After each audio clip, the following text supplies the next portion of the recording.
जैसे ही बारिश का मौसम शुरू होता है, फोटोग्राफर्स अपनी इक्विपमेंट छुपाना चालू करते हैं। डर है कि एक घर में छुपा हुआ दुश्मन लेंसेज और इक्विपमेंट पे हमला करेगा। ये दुश्मन बहुत ही खतरनाक है क्योंकि हमारे इक्विपमेंट को वो डैमेज करते रहता है।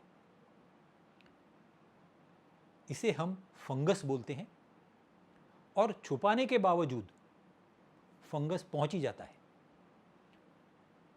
तो क्या कर सकते हैं हम फंगस से बचने के लिए? सबसे पहले समझते हैं कि फंगस चीज़ क्या है। अगर हमने ब्रेड या खाने की कोई भी चीज़ बाहर रखी 3-4 दिन, तो आप देखेंगे उसके ऊपर सफ़ेद या हरा या काला ऐसा परख चढ़ जाता है। इसे हम फंगस बोलते हैं और हम खाते नहीं हैं, फेंक देते हैं। तो फंगस इसी का प्रकार होता है जो हमारे लेंसेज में आता है। बिल्कुल मकड़ी के जाले की तरह दिखता है और वो फैलते जाता है। तो सबसे पहले सवाल उठता है कि ये आता कहाँ से है? फंगस 3 जगहों से आता है। सबसे पहले धूल, दूसरी जगह है हमारे से हमारा जो पसीना होता है या शरीर से जो तेल निकलता है उससे, और तीसरी जगह है जब हम किसी टेक्नीशियन को देते हैं जिसका एटमॉस्फेयर कंट्रोल्ड नहीं होता है, तो वो जब लेंस खोलने के लिए या इक्विपमेंट खोलने के लिए जो ल्यूब्रिकेंट्स डालते हैं उसमें से भी आ सकता है। तो ये बेसिक 3 कारण हैं। अब धूल का तो हम कुछ नहीं कर सकते हैं। हमारे यहाँ डस्ट फ्री में मिलती है। अगर हमने कमरा बंद भी रखा तो भी आप देखेंगे 3-4 दिन के बाद पूरा धूल का परख चढ़ा हुआ होता है सब सामान पे। बारिश से पहले जो मौसम आता है वो गर्मी का मौसम होता है। पसीना तो हर एक को आता है, पसीना हम पोंछ देते हैं, उसी हाथ से हम कैमरा लेंस हैंडल करते हैं। धूल तो सब जगह पे है। तो ये एब्सोल्युटली गारंटी देती है कि आप लेंस के ऊपर और कैमरा के ऊपर फंगस के बीज तो डाल रहे हो, क्योंकि हम ग्लव्स पहन के तो काम नहीं कर सकते। तो सोर्स तो हमें पता चला। अब ये बढ़ता क्यों है? हम इसको बढ़ने से डेफिनेटली रोक सकते हैं। फंगस को 3 चीज़ें बहुत पसंद है। एक तो अंधेरा, दूसरा हाई ह्यूमिडिटी यानी हवा में जो नमी होती है वो, और तीसरी धूल। अगर हम इक्विपमेंट कबाड़ के अंदर रख देते हैं या कैमरा के बैग के अंदर रख देते हैं और कैमरा बैग हम कपाट में रख देते हैं, तो अंधेरा तो दे दिया आपने, धूल का जैसे मैंने बताया कहीं पे भी पहुंच जाएगी। तो तीसरा जो आइटम है ओस या मॉइस्चर, हवा में तो आ गई है नमी। तो ये तीनों फैक्टर्स तो है, उधर भी है। तो हम क्या कर सकते हैं?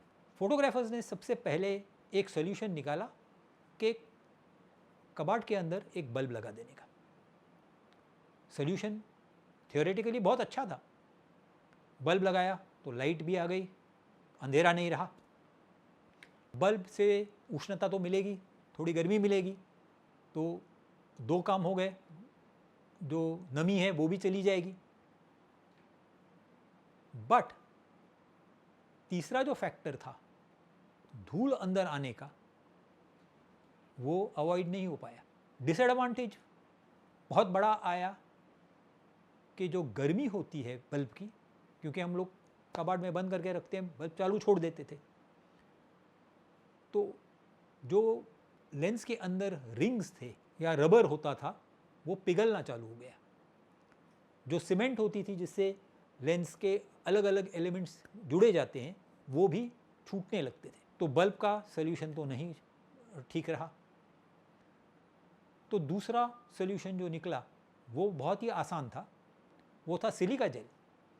बहुत बार आप देखते हो कि कैमरा के लेंसेज या दवाइयाँ जो आती है उनके अंदर छोटे छोटे पाउचेज आते हैं सिलिका जेल के। तो फोटोग्राफर्स को लगा कि हमने 2-4 पाउचेज डाल दिए कैमरा बैग के अंदर तो हम छूट गए। सिलिका जेल एक बहुत ही अनोखी चीज़ है। ये केमिकल मॉइस्चर को तो खींच लेता है, बट उसकी एक कैपेसिटी होती है। एक बार उसने उतना मॉइस्चर खींच लिया, उसके बाद वो काम नहीं करेगा। उसको आपको रिन्यू करना पड़ता है। रिन्यू कैसे करते हैं? आप ओवन में डाल दीजिए या उसको गर्मी में रखिए, लंबे समय तक 2-3 घंटे तक आपको उसको लो टेम्परेचर पे ओवन में रखना है, तब जाके उसकी अब मॉइस्चर निकलने के बाद आपको वापस ये अंदर डालना है। अब हमें आइडिया नहीं होती है कि कब उसमें मॉइस्चर कितना आया है और कब नहीं है मॉइस्चर, तो इसके लिए लोग एक अलग प्रकार की सिलिका जेल यूज़ करते थे जिसका नाम था इंडिकेटर सिलिका जेल, जो कलर बदलता है।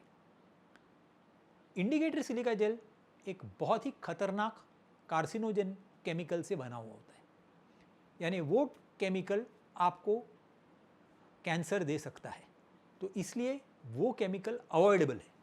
तो अगर सिलिका जेल हम यूज़ करते हैं और सील्ड टाइप के जो बैग्स आते हैं, हार्ड केसेस जो आते हैं, जैसे ये केस है, उसमें अगर आप रखते हो तो आपका इक्विपमेंट काफ़ी हद तक सेफ रहेगा, बट आपको सिलिका जेल को रिन्यू करते रहना पड़ेगा। तो सॉल्यूशन क्या है? मैं पिछले करीबन 25 साल से एक सॉल्यूशन यूज़ कर रहा हूँ जिसे ड्राई कैबिनेट बोलते हैं। अलग अलग ब्रांड से आते हैं। पिछले 4-5 सालों से मैं तो एंडबॉन करके कंपनी का मैं यूज़ कर रहा हूँ। अलग अलग कैपेसिटीज़, अलग अलग साइजेस से वो मिलते हैं। अब इसमें क्या खूबियाँ हैं? सबसे पहले उसका फ्रंट जो है वो कांच का बना हुआ है, लाइट आएगी। अंदर सिलिका जेल के जैसे ही केमिकल्स होते हैं जो मॉइस्चर अब्जॉर्ब करते हैं, और उसी के अंदर एक एलिमेंट होता है, हीटिंग एलिमेंट, जिससे वो मॉइस्चर को निकाल देते हैं। तो वो रिन्यूएबल, वो चलता रहता है, साइकिल चलती रहती है। वो इलेक्ट्रिसिटी भी बहुत ही कम कंज्यूम करता है, क्योंकि वो इलेक्ट्रिसिटी सिर्फ हीटिंग के लिए यूज़ करता है, और अगर एलईडी डिस्प्ले वगैरह होगा उसके लिए। इसमें डिस्प्लेस भी होते हैं जहाँ पे आपको ह्यूमिडिटी भी बताता है और टेम्परेचर भी बताता है। तो आपको डरने की ज़रूरत नहीं होती है कि ये इक्विपमेंट हमारी उसमें ह्यूमिडिटी ज़्यादा हो गई है या कम हो गई है, ये आपको इमीडिएटली पता चलेगा। टेम्परेचर भी नहीं बढ़ेगा, और ये एक सोल्यूशन बहुत ही किफ़ायती भी पड़ता है, क्योंकि अगर हमने लेंस क्लीनिंग के लिए दी, 3-4 बार अगर लेंस क्लीनिंग के लिए दी, तो एक चीज़ हो जाती है, लेंस का जो कोटिंग होता है जिसके लिए हमने ज़्यादा पैसे दिए होते हैं, वो निकलना चालू हो जाएगा, क्योंकि फंगस एलिमेंट्स पे चिपक जाती है, और वो निकालने के लिए बहुत बार कोटिंग को भी निकालना पड़ता है, और रीकोटिंग पॉसिबल नहीं होता है, एलिमेंट ही बदलना पड़ता है। तो अगर आपने ये सब कॉस्ट्स ध्यान में रखे तो आपको इन कैबिनेट्स की प्राइसिंग ज़्यादा नहीं लगेगी। और डेफिनेटली अगर आपके पास 3-4 लेंसेज है और एक आध दूसरी कैमरा की बॉडी है, तो मैं ये डेफिनेटली रेकमेंड करूँगा कि आप इस टाइप के कैबिनेट्स रखिए और यूज़ कीजिए। धन्यवाद।